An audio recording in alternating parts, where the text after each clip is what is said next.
Hello and welcome to the Feeling Good podcast. I am your host, Fabrice Nye, and joining me here in the Murrieta studios is Dr. David Burns. Hi, David. Hi, Fabrice. Dr. David Burns has been a pioneer in the development of cognitive therapy, and he is the creator of the new team therapy. He is the author of Feeling Good, which has sold over 5 million copies in the United States and has been translated into over 20 languages. He is an emeritus adjunct clinical professor of psychiatry at the Stanford University School of Medicine. This is episode 48 of the Feeling Good podcast. And David, you had an announcement about your book that you Actually, wanted to... I have two cool announcements. Two cool announcements, okay. One you don't know about. We'll know about. You have to brief me before we air these things. You know, it's a good thing that I get to edit afterwards. Yeah.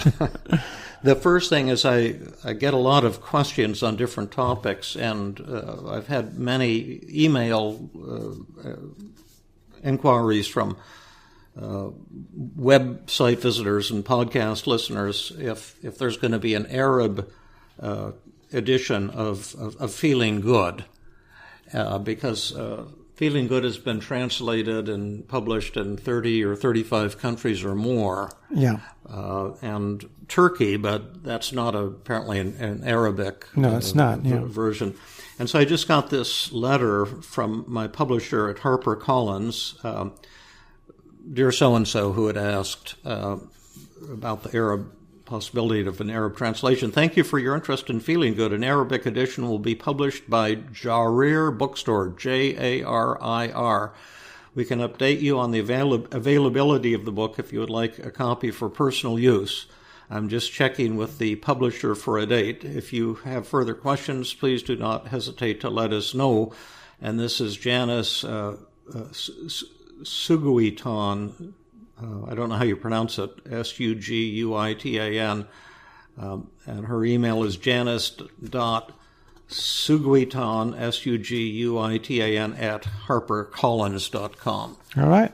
That's good news. The second announcement is that the long-awaited live therapy with Marilyn will start next week, right? Well, yes, it will start next week, and not only that, but what we're going to talk about today is pertinent to this as well. Absolutely. And on my website, there is a survey you might want to take in preparation for next week's audio, which will be entitled "The Dark Night of the Soul." Marilyn is facing an overwhelming, catastrophic event in her life, and one of the theoretical and controversial issues about cognitive therapy is it true that only our thoughts can affect our moods?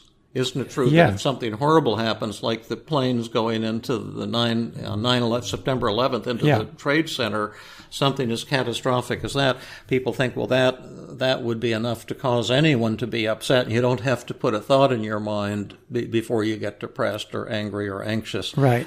And so the podcast next week will address this in a very powerful and personal and pretty mind-blowing way. And if you'd like to take the survey on the homepage of my website, you can tick off if you believe, in the cognitive model that you have to have a thought before you can have an emotional reaction, or if, like so many people, you believe that a horrific event can inherently cause a person to become upset. And when you answer a survey on your website, then you get to see the results of other people's answers. Is that right? Yes, and I haven't checked it. I put it up there about 3 weeks ago, and I only looked about the first 50 or so responses, and I was surprised that most people were buying into the cognitive model.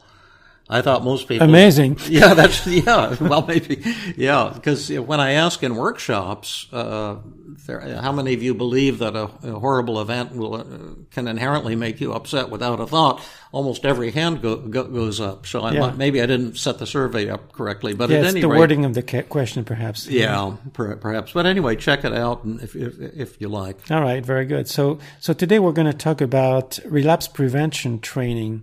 And to illustrate this, we have a message from a listener. Travis here writes that a relapse prevention training podcast would be great. So here it is, Travis. He writes, I tapered off an SSRI a couple of years ago, and afterward it felt like being on a high wire without a net. I'd wonder, am I going to fall again into the pit of despair? But I learned to notice negative moods when they started and would write in my journal to document and contradict my distorted thoughts, which really helped. But I would love to hear your perspective. So thank you, Travis. This comes quite in a timely manner. Well, that's great. And for readers or listeners who don't know, an SSRI is just a category of antidepressant. Yes, so some of the most common antidepressants, yeah. And by the way, we're talking about relapse prevention training, which will be in the next series of live sessions will be demonstrated, and people get to experience how you implement it. Yeah, with a real person, and at the end of the session. The first thing about relapse prevention training is that you can't do relapse prevention training until a person has had complete recovery. Right. And that's very precisely defined in team therapy. For example, I have a depression test, as you know, Fabrice, that patients take at the start and end of every single therapy session, along with an anxiety test, an anger test, suicidal urges test, things like that. And that depression test goes from 0 to 20. 20 would be the worst depression a human being could have, and 0 would be no depression at all. Yeah. And by recovery, I mean that score has gone all the way to 0, and the patient is in a euphoric and joyous mood. A lot of therapists who aren't using testing might think that therapy is done when the patient is saying they're feeling a whole lot better, but that might mean that the test has gone from a 20, extreme depression, to an 11, which is moderate depression. And that's a lot better, but the person is still very depressed. And if the therapy stops at that point, there's a 100% probability that they'll just deteriorate into ongoing chronic depression. So I'm talking about the relapse prevention training you do once someone with anxiety has totally conquered their fears, once someone with depression has totally conquered their depression, and so forth. And so Fabrice will now ask a very important question or make a wise and important comment. So my question is this. We've only had one live session on this podcast, but you've talked about a number of them that you've done in workshops and so on. And your experience is that people recover, pretty much 100% by the end of the session, which lasts around 2.5 hours. Not always, but often. Let's say, or it might be after 10 sessions, like in the old days. Exactly. So, but they're recovered. So what would be the problem? Why would you need anything more? Yeah. Well, one of the problems is that when people are depressed, they're usually involved in all or nothing thinking. One of the 10 cognitive distortions from my book, Feeling Good. If I'm not a complete success, I'm a total failure. And so the patient is usually, the individual I'm working with usually feels like a loser, worthless, hopeless, like they're no good. And then in the process of therapy, you discover that those thoughts that were making you feel so awful, and a lot of listeners right now are having thoughts like that, thinking you're not as good as you should be and criticizing yourself. You discover that they're not valid thoughts, that they're distortions, and that it really isn't true that you're a loser, that you're inferior, that you're worthless, and that you're hopeless. And then you become enlightened. Yeah, you become enlightened, and you're flooded with such feelings of joy, and you see all of reality differently, and everything seems so simple. And you tell yourself, I'm going to feel this way forever. And you've gone from the nothing of all or nothing thinking to the all. And that sets you up for a relapse, because the probability of relapse following recovery is 100%. Why is that? Well, I define a relapse as 1 minute or more of feeling like crap. And given that definition, most of us relapse every day. Okay. And some of us can pop out of a bad mood quickly. Yeah. Maybe in an hour, maybe in a minute, maybe in a day or so. But people who have a tendency to depression and anxiety get sucked in, and that relapse can go on for weeks, months, years, or decades.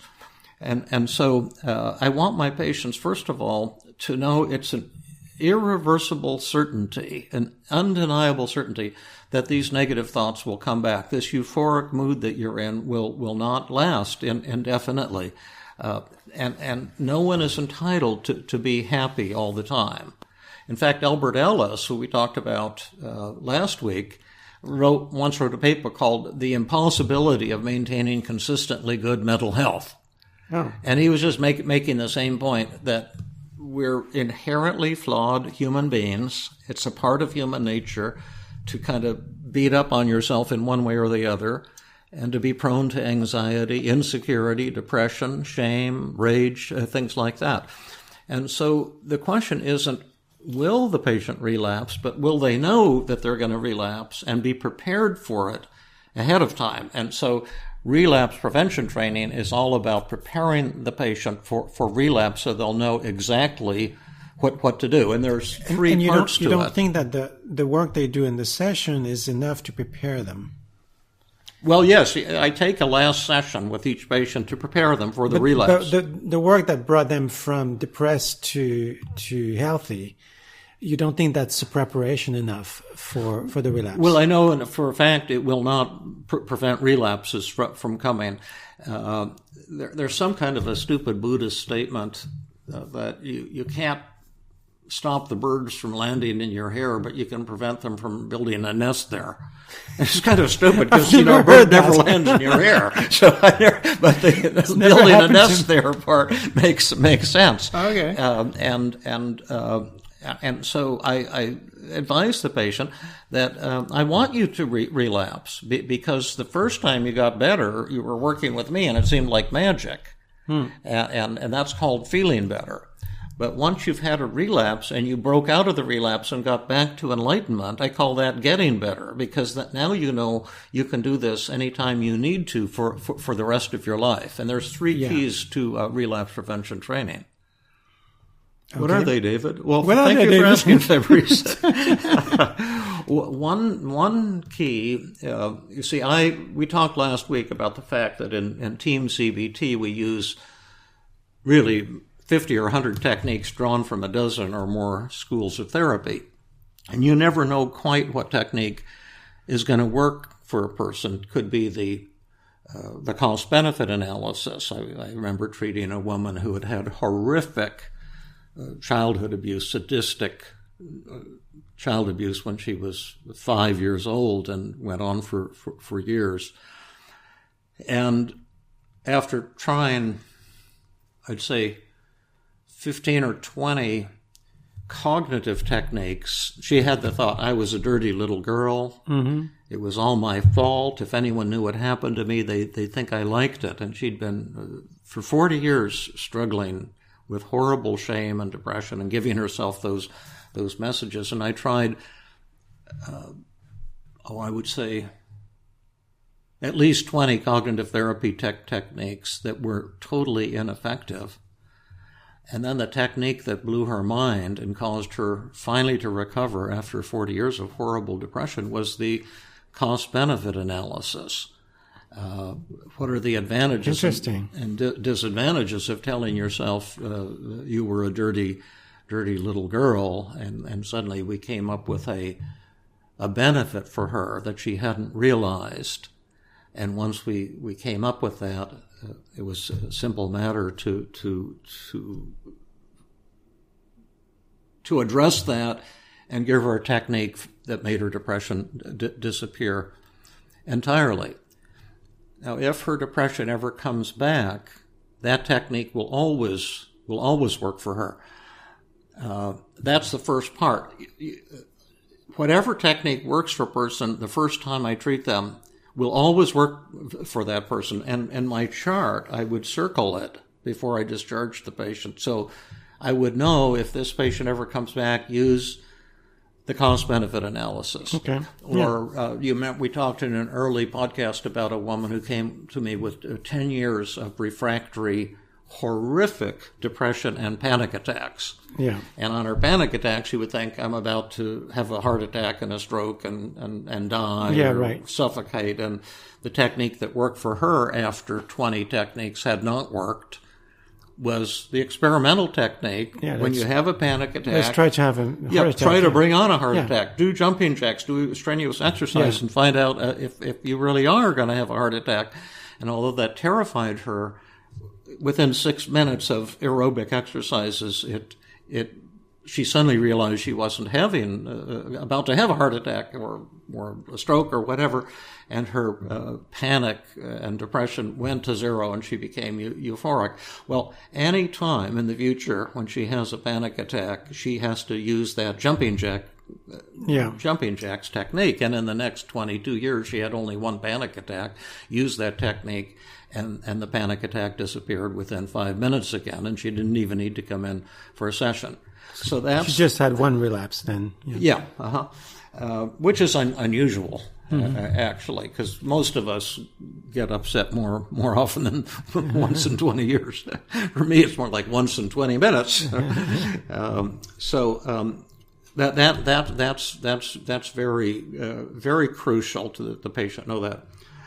A second part of relapse prevention training can be changing the self-defeating belief that triggers the depression or anxiety. We've had recent podcasts on the downward arrow technique, the three of them, the interpersonal downward arrow, the individual downward arrow, and the what-if technique, to get at the deeper structures. And so I had an attorney who, I don't know, I can't recall if we talked about him on a previous podcast, but he'd had, ever since he was a little boy, had, in spite of incredible success, he was one of America's top malpractice attorneys, actually. He had never had a moment of happiness because he was always worried what's going to happen if I lose a case in court. Yeah, right. And then when we did the downward arrow technique, it turned out that the belief that was triggering his constant feelings of inadequacy and depression and kind of shame was perceived perfectionism. The belief that his colleagues would look down on him if he ever lost a case in court, and his wife would reject him, and he thought he'd end up homeless. And then the technique that worked for him was again, a version of the experimental technique, just telling 10 colleagues about a case that he'd lost in court. And he was terrified to do that, and when he did that, he found out that no one was judging him at all, and he actually felt closer to people. And so he gave up that belief of thinking that he had to be perfect and impress people to be loved, and he developed a deeper way of connecting to people based on his humanness and his vulnerability, and that was the key to his liberation from, in his case, more than 50 years of failed treatment. So that's the second thing, is to change the person's belief system, and that's been helpful to me too, because I had that same kind of perceived perfectionism driving my anxiety for years, as well. And now I've discovered that when I share my failures with others and my insecurities, and people seem to like me more rather than less, and so I've been able to kind of develop a new value system for myself. And then the third part is having the patient talk back to the negative thoughts that will inevitably spring up during a relapse. And you and I can demonstrate that right now. But let's first list those thoughts. So the way I set it up, I say, if you were the patient, I would say, let's imagine today your depression score is 0 and you're really happy and joyous. And let's say you've had several great weeks, and then you have an argument with a friend, and you forget to use the 5 secrets of effective communication, and you go to bed angry, and you wake up on a Saturday morning, and all of this severe depression has come back. Yeah. What will you be telling yourself? What are the negative thoughts you'll have? I might be telling myself, nobody loves me. Okay. Nobody loves me. We'll take turns on this. Nobody loves me. You'll probably be thinking the therapy didn't work. Yeah. The therapy didn't work. What else? I'm a loser. Yeah, I'm just looking for a distorted thought, Fabrice. Well, this is hypothetical, right? Yeah, I'm just teasing. I'm a loser. If we're talking about myself, then there'll be no distortion there. Yeah, this relapse proves that I'm hopeless. Proves that I'm hopeless. Another typical thought would. What's another thought? Well, depression is forever. Yeah, depression is forever. And another thought they typically have is, I was fooling myself when I thought I improved. Yeah. I wasn't really improved the last 3 weeks. It was an illusion. Right. That's a killer one. I didn't really improve. And so we add to that. And then I have the person talk back to those thoughts using this powerful technique we've alluded to. I don't know if we've demonstrated it yet on a podcast called externalization of voices. We have demonstrated it in the live session, and I don't know if with Mark. Yeah.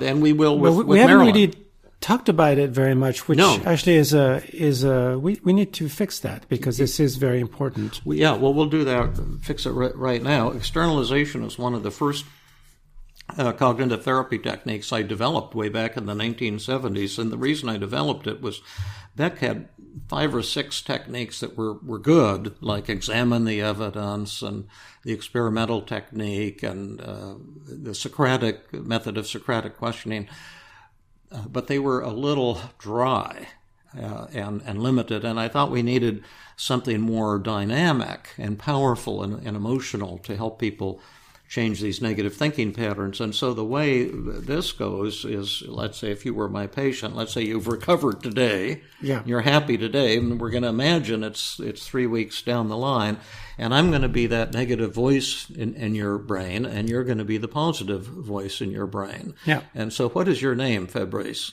Fabrice. And what is my name? Fabrice. That's right. So you always have to set it up like that, so we're both going to have the same name. And then I, as the negative Fabrice, will talk to you in the second person you. Yeah. You, as the positive, self-loving Fabrice, respond in the first person I.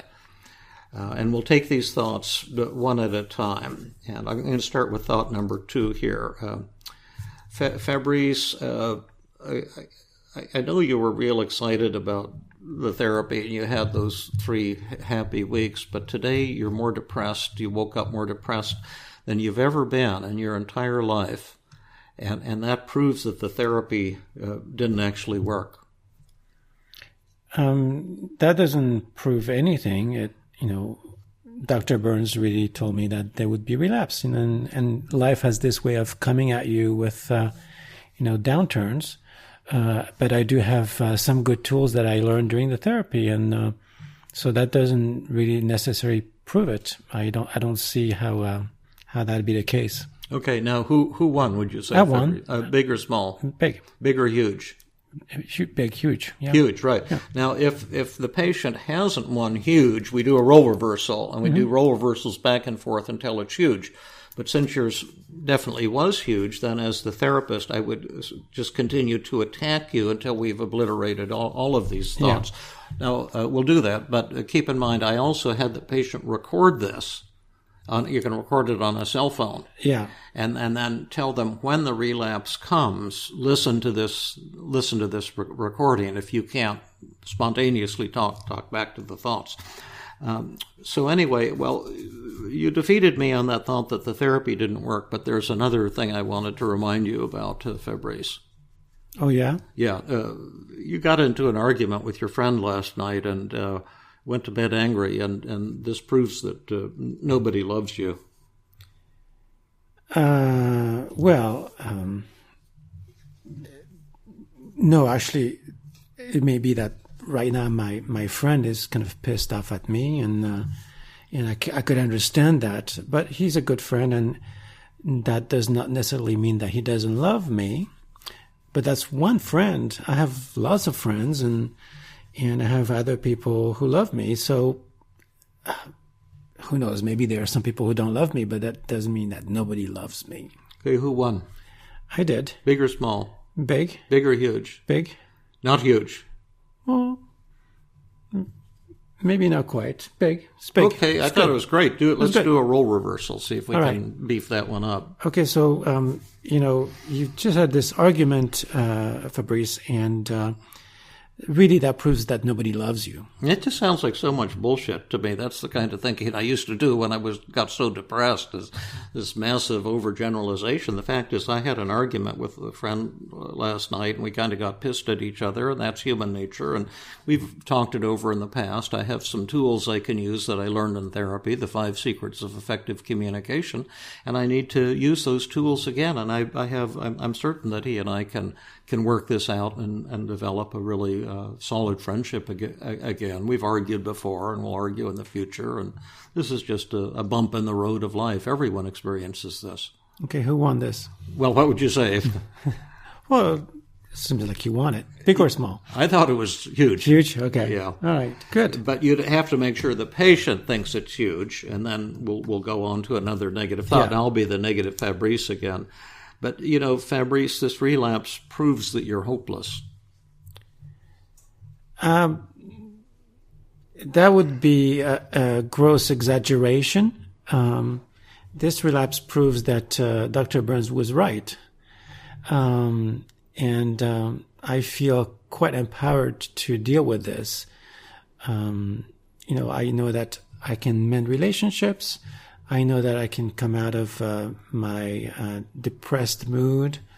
So, no, I don't see... I mean, how does that prove it? Okay, who won? I did. Big or small? Huge. Yeah, huge. Do you want to try a role reversal? I'll show you another yeah, let's try it. That was fine, though. No, I think you're hopeless. No, I'm not hopeless. I'm human. All humans get into arguments. I have a bigger problem, worse problem than hopelessness, actually. Yeah, it's listening to my bullshit. Yeah, listening to your bullshit, exactly. That's another way to do it. So anyway, I'll be the negative again. And okay, but I wanted to remind you, Fabrice, that you are a loser, and you feel like a loser today. So that proves that you are a loser. You're horribly depressed, and you're a loser, and don't you forget it. It's true that I'm not feeling good right now. However, it's just temporary. This will pass. It's just, so as long as I don't dwell on the fact that I may feel like a loser, but that doesn't mean I am a loser. So I think that's bullshit too. Okay. You got me on that one, but just keep in mind that this depression will be forever. You're going to feel like this for the rest of your life. Every minute of every day, you're going to be horribly depressed. This is all you can look forward to. For a quarter of a second, I almost believed you. But I know that I've had 3 weeks of fantastic moods, and really, I was really happy. This is really just a blip. So I know that happiness is possible. So, who won? I did. Big or small? Huge, yeah. Huge. Okay, well, I have one last bullet for you, my friend, and this one you will not be able to dodge. Are you ready? Of course.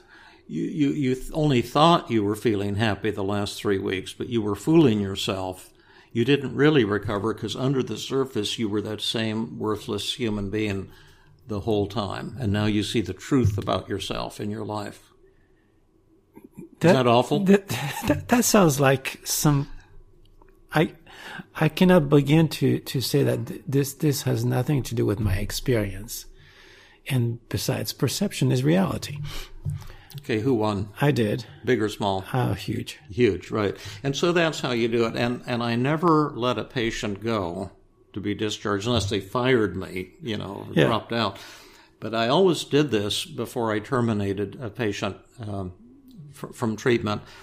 And it was very effective. It only takes about 20 minutes. And if the therapist doesn't do it, you're really going to set yourself up for problems because the patient will leave on a high, but then when the relapse comes, if they haven't been prepared, they'll feel like the rug is being pulled out from under them, and it's horrible because when the patient first came to you, to me or wherever, they were used to the depression. They'd given up.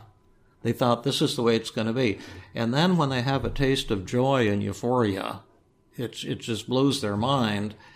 But then when the depression comes back in 3 weeks or whenever, 2 weeks or 5 weeks, it's like a horrible slap in the face, and the patient may just think the therapy was a fraud, it didn't go deep enough, it didn't work. And some will become suicidal, and there are many patients who do commit suicide during relapses if they haven't been prepared in this way. Now, this is what you do on the last session, or the last part of the last session, and but what does the patient have to do when the relapse happens? What's their action items?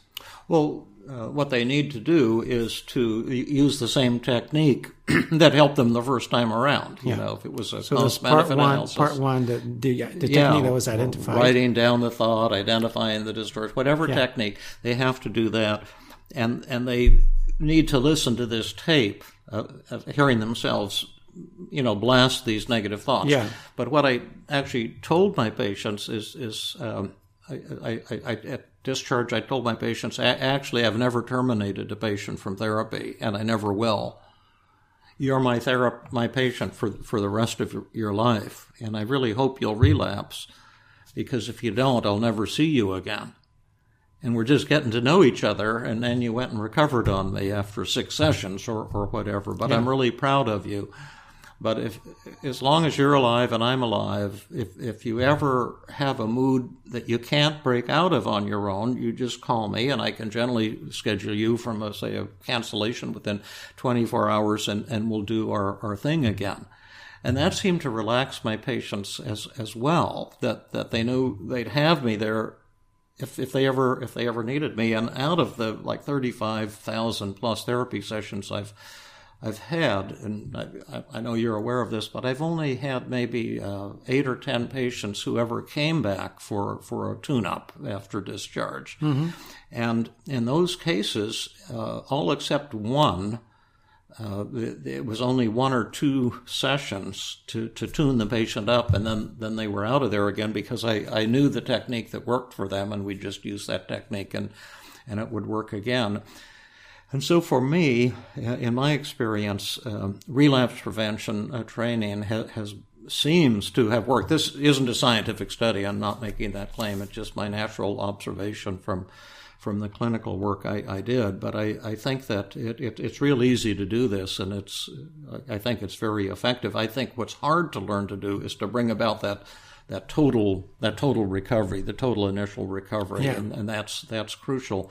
Because if you haven't brought your patient to total recovery, then they're still depressed. And so even the concept of relapse prevention training doesn't even make sense. And so just to recapitulate, the 3 parts were, first, identify the technique that works, or techniques if there's more than one. Second was what was it again? Well, the second one, which is find a negative, kind of fancy and maybe not terribly crucial, but it's nice to think about, is to make sure that they've changed the beliefs under the surface, like the perfectionism, and have developed. So look for the self-defeating beliefs and make sure that those have been addressed. Yes, exactly. And then the third is to talk back to the thoughts that will come up, because everyone has those same thoughts at relapse. They all say, "Oh, this therapy didn't work. That therapy was just a Band-Aid. I'm hopeless after all." That type of thing. And if you wait until the patient relapses, it'll be 10 times harder to defeat these thoughts, because they will seem overwhelmingly valid. But if you do it today, when the patient is in a positive mood, and have them record crushing these thoughts, they will be able to do it. And that seems to make all the difference in the world. And then the last point, I guess point number 4, is you've got to tell the patient that they're going to relapse. And it doesn't have to be a big deal if they're prepared for it. That this is just a part of human nature. That I tell my patients, you're only entitled to, and we've talked about this in a previous podcast, but you're only entitled to 5 happy days per week. And if you don't have your 5 happy days, we're going to have to give you a little tune-up because you're being cheated. But if you don't have your 2 crappy days, we're going to have to put you on lithium because you're getting a little too happy. Yeah. So, and then that seems to work for patients. So people don't have this expectation that, life is always going to be happy. And even if you could be happy all the time, would you want to? I don't have my 2 crappy days. What can I do? What? I don't have my 2 crappy days. What can I do? Okay, well. Yeah, absolutely. Well, you're lucky if you don't have your 2 crappy days. But I've often asked myself, too, if you didn't have, would you want to be happy all the time? I'm not. It's painful to fall into these black holes, but they also give us opportunity for personal growth and spiritual growth as well. Yeah, absolutely. So, what people will see when they listen to the live session with Marilyn is that you actually used a blank daily mood log when you did the relapse prevention. Is that right? Yeah, and for the upsetting event at the top, I say your relapse 3 weeks from now or whenever. Let's imagine you're relapsing.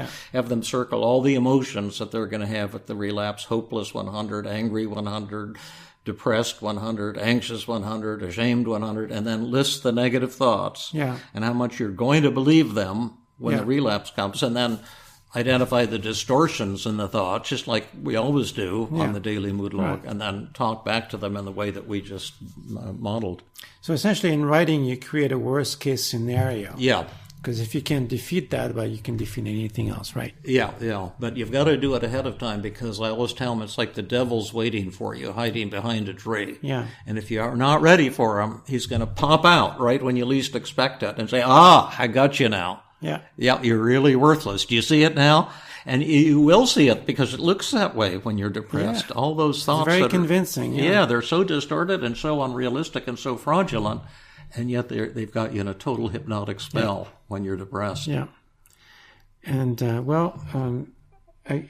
really think that this is a crucial technique because, indeed, if people come back to you saying, I thought you treated me, but I'm totally feeling crappy right now, and your work was worth nothing. That could be detrimental to patients and to you. Yeah.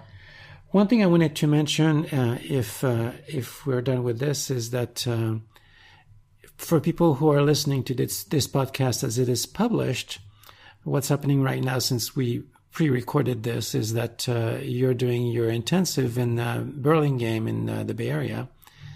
And so it's too late for people to sign up for this now. But do you do intensives around the country at different times of year? Yes, right? And other workshops as well. I'll be doing a couple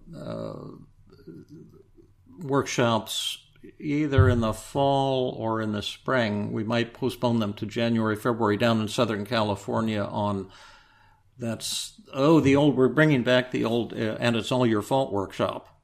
The relationship one. And aren't you a presenter at the Evolution of Psychotherapy? Yeah, and also at the... That's in December. Yeah, and the ABCT conference, the Association for Behavioral and Cognitive Therapies. And at that one, I'll be presenting a 3-hour workshop and a 6-hour workshop with Jill Levitt, who is my co-therapist. Well, you know Jill. Our listeners know her because she was your co-therapist with Mark. We're excited about that. I'm always excited when I work with Jill. She is so warm and compassionate and brilliant and down to earth. It's just a joy working with her. And then at the Evolution of Psychotherapy conference, and people can find these on the workshop page, www.feelinggood.com, my website, and the workshop tab. But I think I'm doing actually now 4 presentations at the Evolution of Psychotherapy conference. Right. Okay. And maybe next podcast we can announce those or in an upcoming podcast, or just go to my website and you get the details. Absolutely. All right. Well, thanks, David. Yeah, thanks. This has been another episode of the Feeling Good podcast. For more information, visit Dr. Burns' website at feelinggood.com, where you will find the show notes for this podcast under the blog page, and where you can leave your comments and questions. The website has an abundance of resources for therapists as well as non-therapists, including books, workshops, a list of online training groups around the world, and much more. Theme music is Gypsy Jazz in Paris, 1935, composed and performed by Brett Van Donsel. I am your host, Fabrice Nye, and I invite you to join us next time for another episode of the Feeling Good podcast.